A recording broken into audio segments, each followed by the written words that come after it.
Cerca Teleeuropa sul tuo Play Store o Apple Store e scarica la nostra app.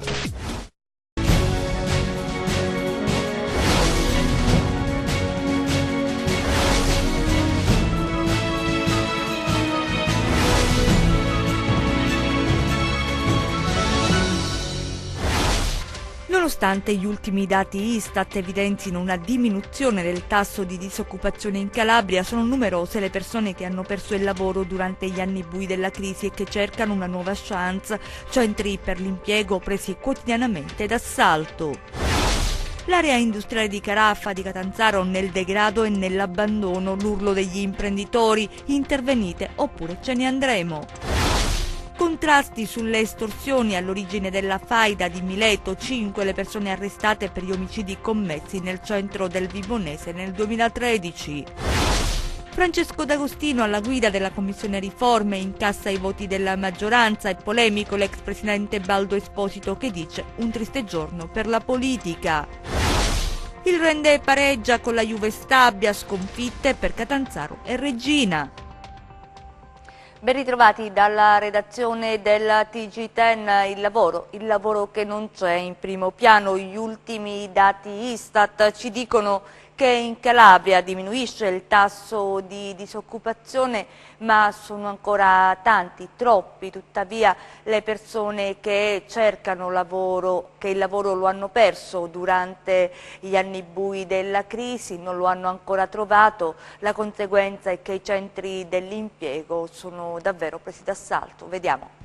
Gli ultimi dati Istat evidenziano un aumento dell'occupazione al sud e in particolare in Calabria. Certo i risultati sono incoraggianti, ma se è vero che il tasso di disoccupazione nella nostra regione si è ridotto di 1,6 punti, molte persone che il lavoro lo hanno perso durante gli anni bui della crisi ancora sono alla ricerca di un'occupazione stabile. Gli sportelli dei centri per l'impiego sono quotidianamente presi d'assalto. A Cosenza anche oggi lunghe code. Questo l'elenco delle aziende accreditate ai servizi per il lavoro, sono circa 72.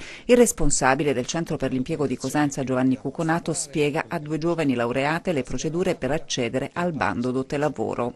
Sulla scheda anagrafica c'è un indice di occupabilità, quindi la Regione Calabria sta investendo tramite il bando dote lavoro una risorsa e delle misure da farvi fare affinché, finito questo percorso, ci sia più fruibilità a inserirsi nel mondo del lavoro. Bisogna scegliere uno di questi enti che sono stati accreditati dalla Regione Calabria. Sono circa 72 in tutta la Regione Calabria che sono enti accreditati, vuol dire che svolgono le funzioni di accompagnamento al mondo del lavoro.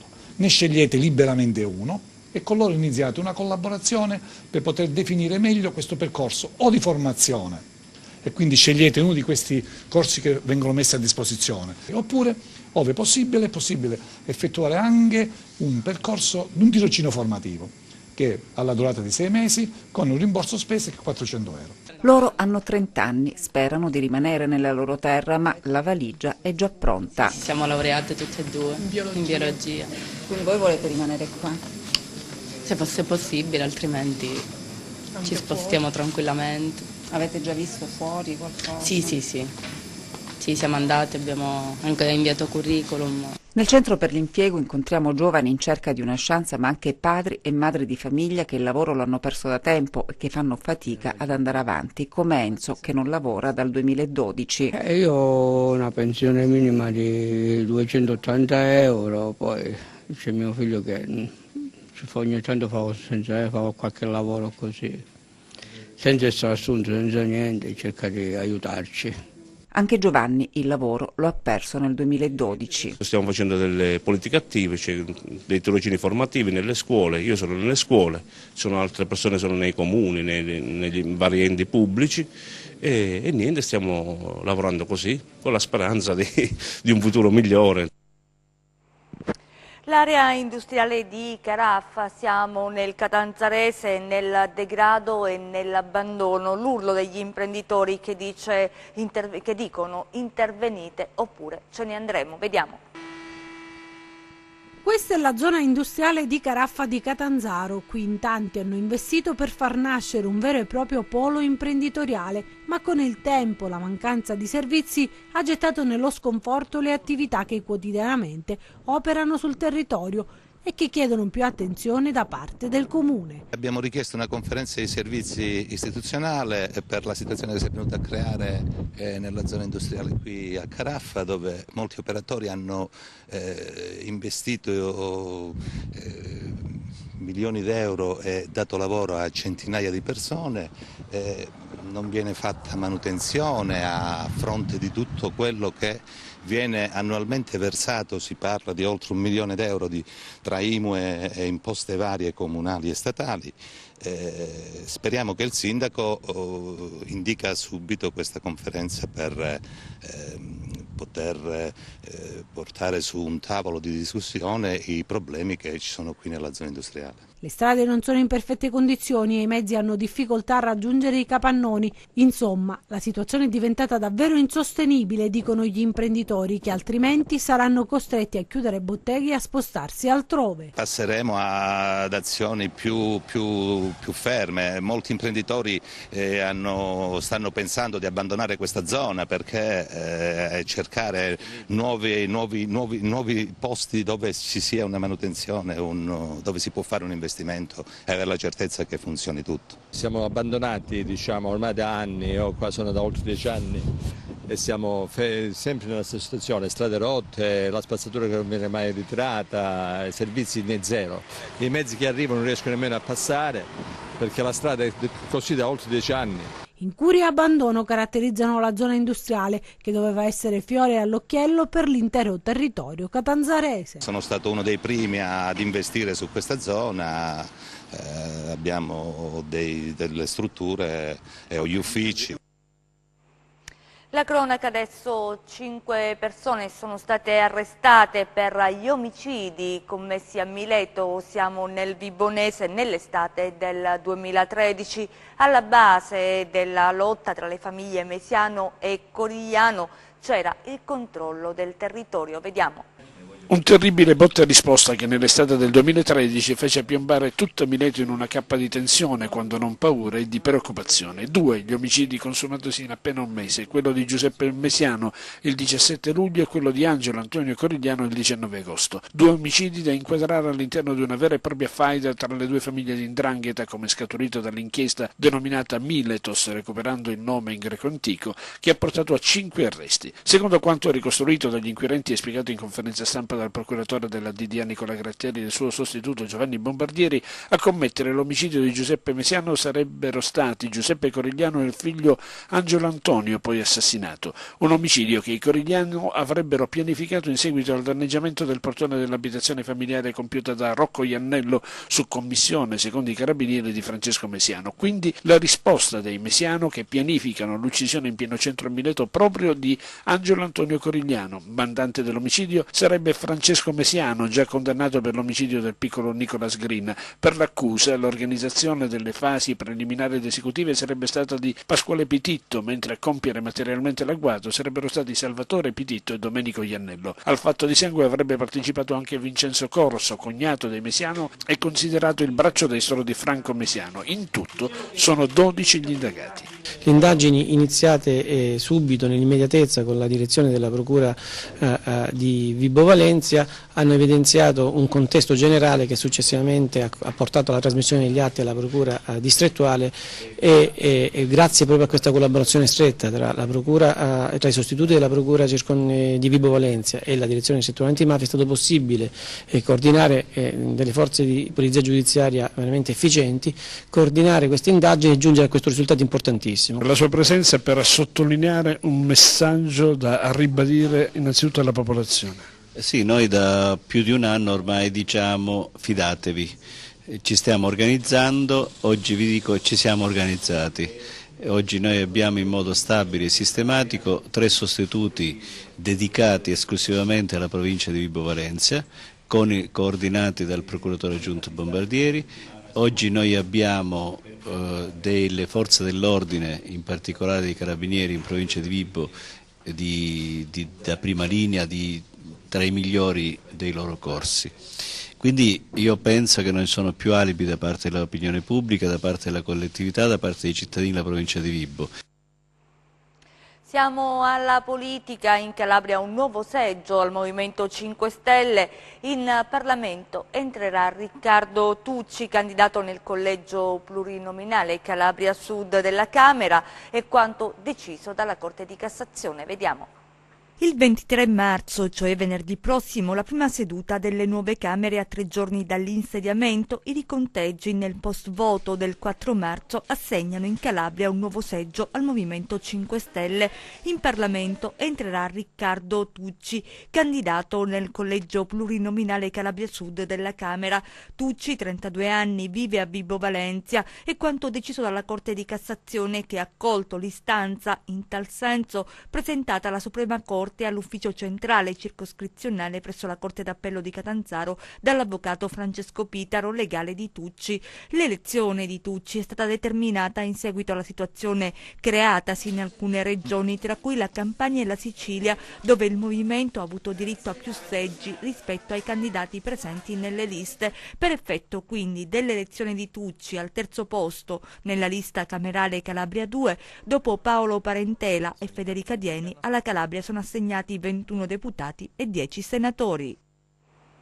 Da Roma a Reggio Calabria, Palazzo Campanella è polemica sulla guida della Commissione Riforme. Francesco D'Agostino, eletto presidente, defenestrato Baldo Esposito, che una nota dice è un triste giorno per la politica. Vediamo.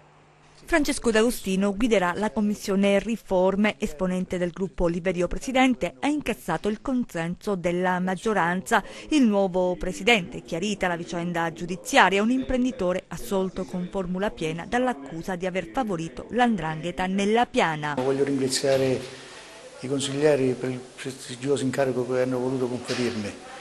E ringrazio il presidente Baldo Esposito e i componenti della vecchia commissione per il grande lavoro svolto e le edizioni in cui hanno operato, licenziando significativi provvedimenti.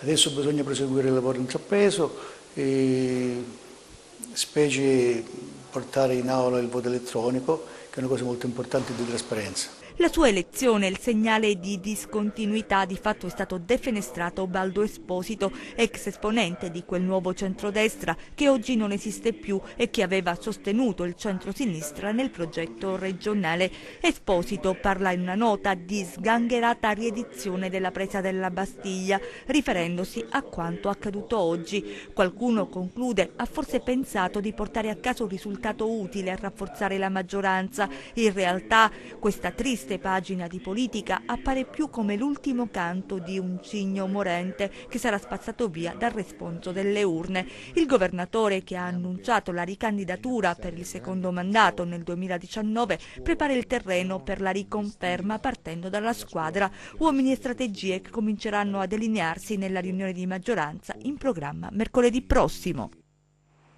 A Cinque Frondi il sindaco Michele Conia ha spiegato in un incontro le ragioni delle sue dimissioni. Vediamo.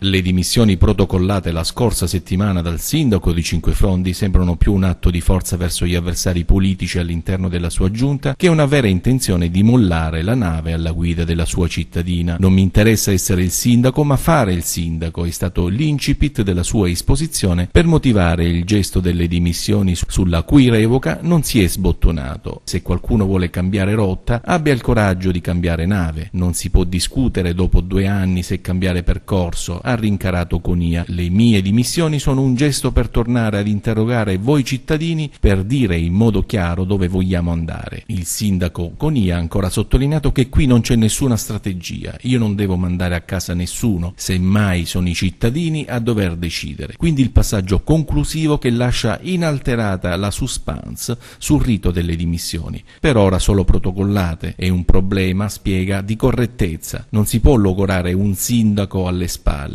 Chi si è candidato con me lo sapeva che ero scomodo. L'assembleriere quindi pare più una riconferma alla sua leadership, una prova di forza, insomma, che ha inteso volutamente quotare i singoli e stanare posizioni individuali. Una sottilissima partita a scacchi, le cui prossime mosse, c'è da crederlo, non tarderanno a manifestarsi sulla scena politica di Cinque Frondi.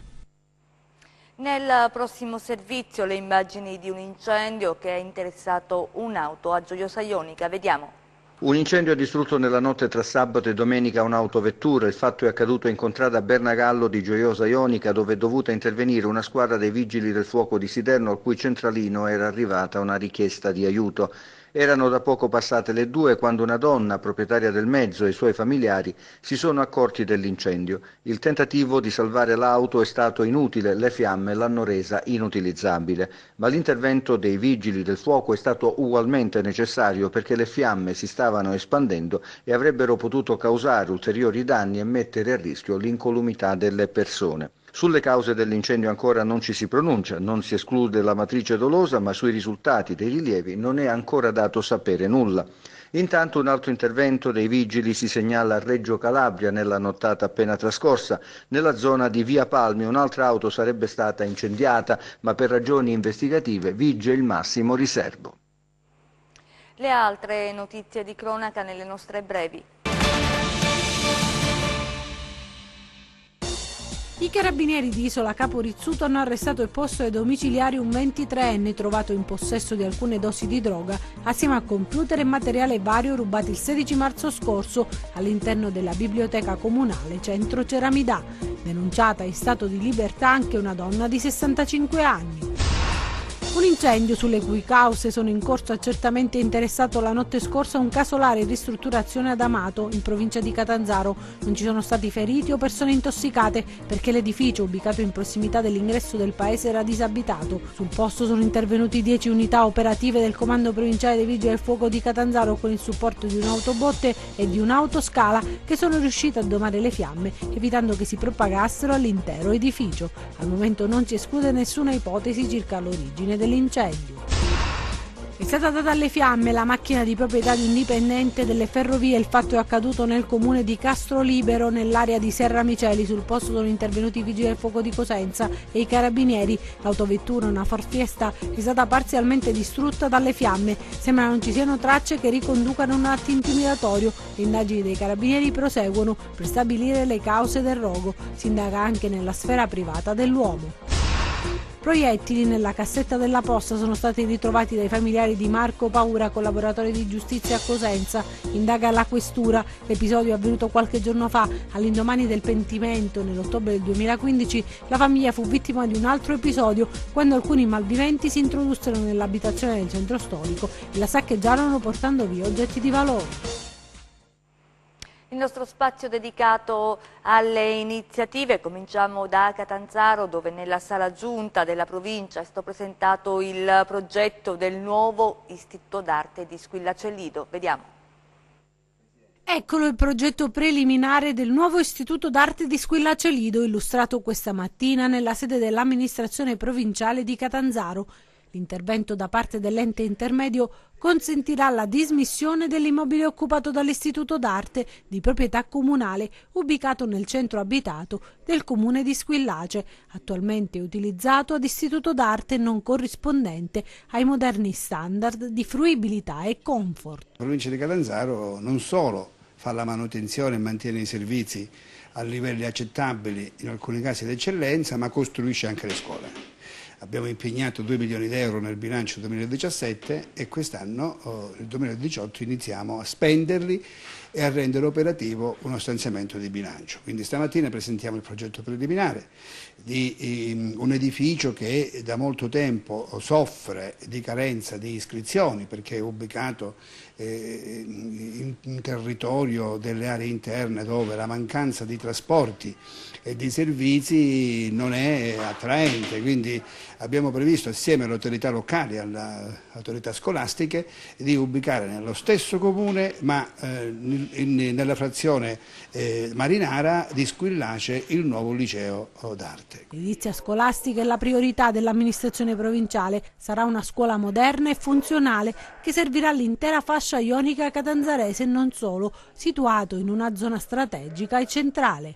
Una scuola innovativa in cui verrà favorita l'introduzione di nuovi modelli di didattica digitale attiva e cooperativa. È un investimento che ci consente di aprire a tutto il territorio ionico una nuova offerta formativa, anche se era già istituito, però è chiaro che con le nuove disposizioni normative per quanto riguarda i licei diventa un'offerta formativa e noi daremo a questo istituto un edificio di grande sicurezza, moderno, capace di rispondere alle esigenze di studenti, famiglie e personale, diciamo, docente e non. Per avere l'esecutivo arriveremo a fine giugno, inizi luglio, penso che i primi mesi dell'autunno possiamo appaltare l'opera.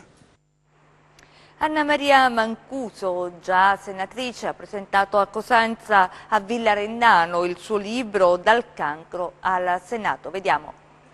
Dal cancro al Senato, il viaggio di una vita coraggiosa. E questo è il titolo del libro di Anna Maria Mancuso, presentato a Cosenza nelle sale di Villarendano. Il libro nasce da una mia esperienza personale, quando all'età di 32 anni mi sono ammalata di cancro, quindi racconto un po' quel percorso e non solo però, perché da questa esperienza personale poi c'è stato tutto un evolversi di situazioni che hanno cambiato la mia vita.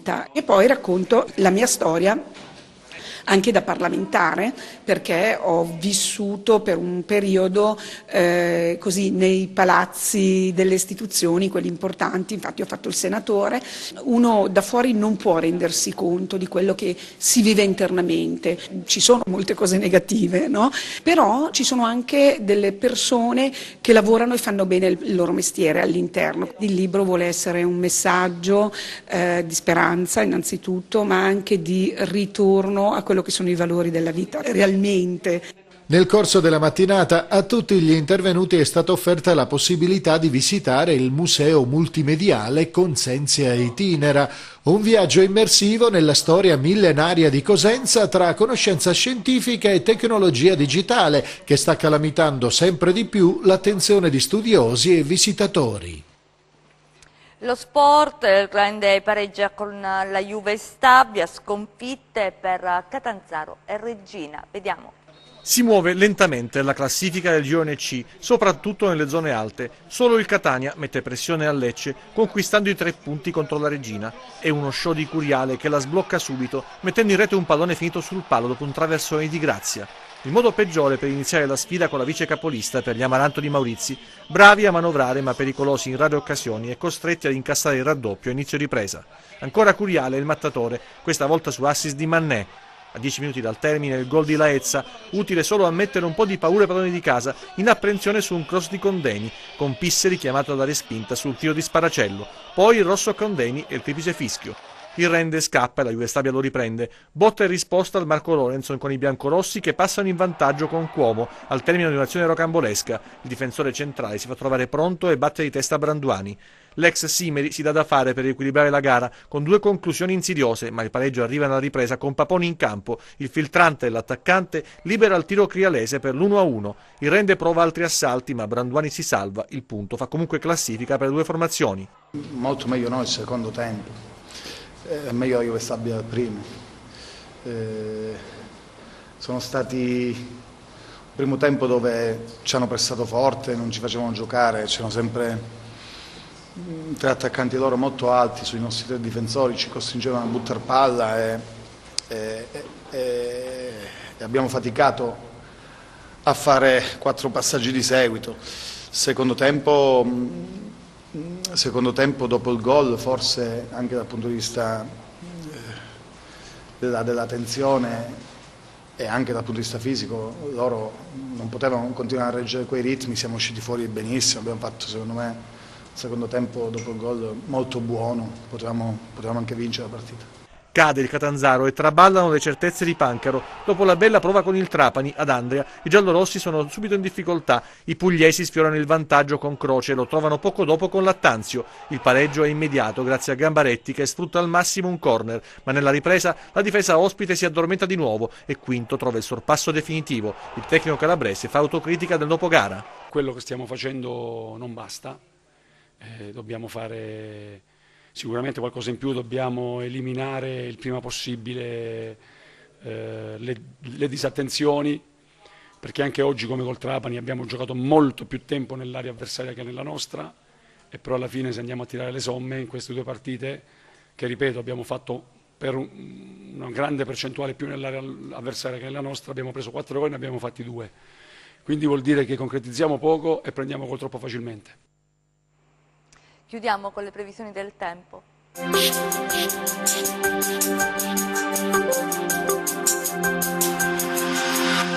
Benvenuti nello spazio delle previsioni del tempo a cura dello staff di Meteo in Calabria. La massa d'aria fredda di origine artica che nei giorni scorsi ha interessato gran parte dell'Europa sta pian piano affondando la presa sul Mediterraneo centrale, dove nelle prossime ore apporterà un peggioramento delle condizioni del tempo associato ad un sensibile calo delle temperature. Andiamo a vedere le previsioni in dettaglio per la Calabria nelle prossime ore. Martedì avremo ancora cieli parzialmente nuvolosi nelle prime ore del mattino un po' su tutto il territorio calabrese, con deboli precipitazioni che nella tarda mattinata andranno ad abbordare il Cosentino. Dal pomeriggio si avrà un aumento della copertura nuvolosa, sempre a partire dal Cosentino, su gran parte della Calabria centro-settentrionale, con piogge moderate, a tratti anche di forte intensità. Altrove, cieli parzialmente nuvolosi o nuvolosi, con probabili deboli fenomeni isolati, specie su settori tirrenici meridionali. Diamo ora uno sguardo al comportamento dei mari e dei venti. Martedì avremo quasi ovunque ventilazione prevalente da sud-sud-ovest, con mari molto mossi su Tirreno, poco mossi o mossi su Ionio. Prima di salutarci vi rinnovo l'invito a consultare il nostro portale online all'indirizzo www.meteoincalabria.it, nonché la nostra pagina Facebook all'indirizzo facebook.com/meteoincalabria. Bene, anche per oggi è tutto, arrivederci al prossimo appuntamento. Ci fermiamo qui, grazie per essere stati con noi, grazie regia Michele Cava, in messa in onda Giuseppe Costanzo, noi vi auguriamo un buon proseguimento.